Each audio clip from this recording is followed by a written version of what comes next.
What's happening, people? Back with another reaction, back with some more Dubstar. Once again, big shout out to Philip for sharing the catalog, and to Mark, who's been commenting on pretty much all the reactions. You are both very much appreciated, as well as for the patience. I know this deep dive, it just inevitably takes a little bit longer to come back around to.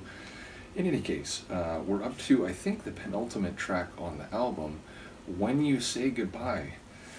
There's a lot of things that can go into that moment.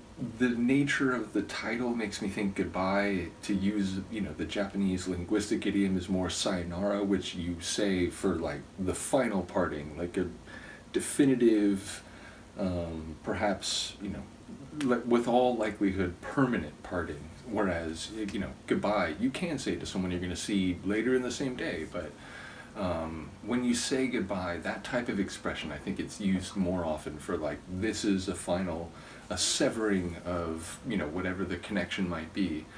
So, if it is running in that direction, there can be intense emotions, there can be, maybe in one case at least, a cathartic sense of freedom. There can be many things that go into that. Now, if both sides are sympathetic and the parting is situational, if it's because someone is dying, then obviously the emotion of that changes notably, and it becomes appreciative, loving, caring, tender, whatever it may be. So there's a lot that could happen here, and I feel like within any lines that are like descriptive of the situation or story, I feel like should pretty quickly clarify which direction it might be running.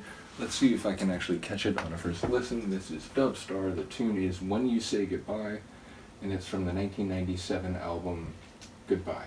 Goodbye. It's from the 1997 album Goodbye, and as I was laughing because I realized the title of the album is in the track name, so this isn't necessarily the title track, but it is sort of, perhaps more in line with the album title than any other tune in the playlist.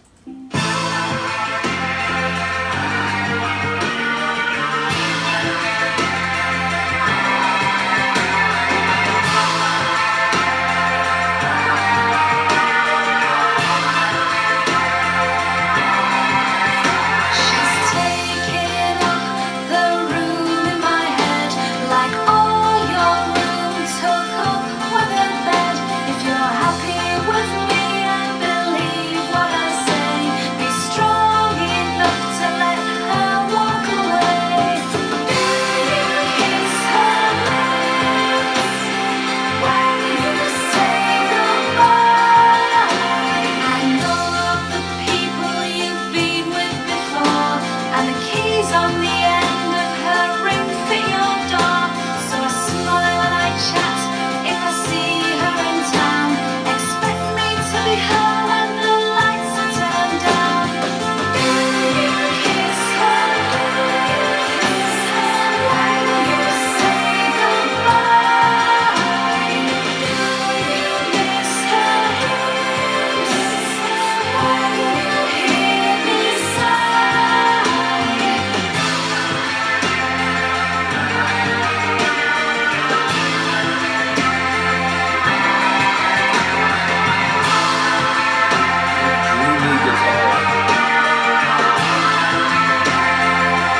Wow.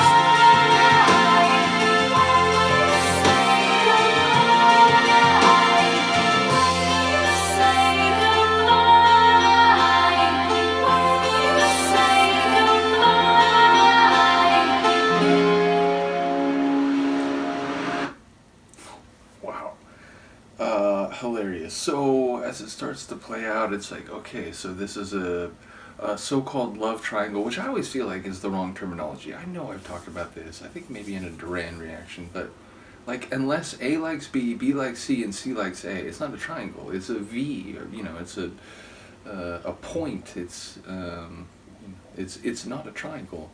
Nevertheless, it is what people often refer to as a love triangle. It sounds, and at first I was like, oh, is she the new girlfriend? I was like, oh, no, she's the ex-girlfriend.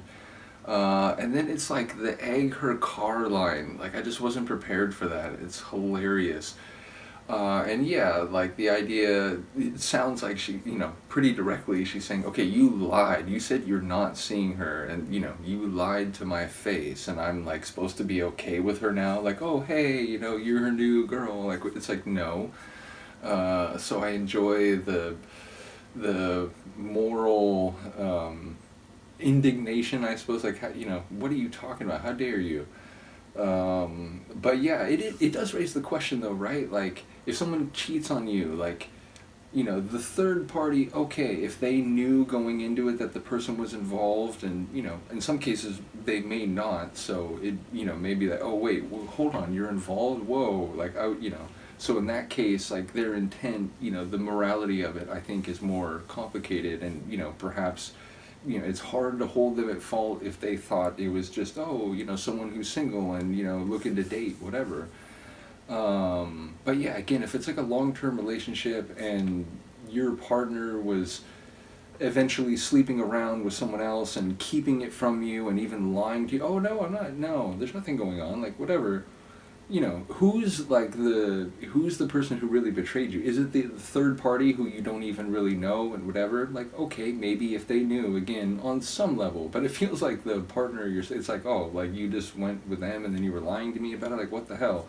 So it feels like she should egg his car, not her car, but either way, I was highly amused by that line. And again, I love it. It's like floaty, dreamy guitar, it's like a sweet sounding tune, and it's got a darkness to it. It's got a wicked, like, a sense of revenge to it. So again, it seems like it's very much, what they do, which is cool.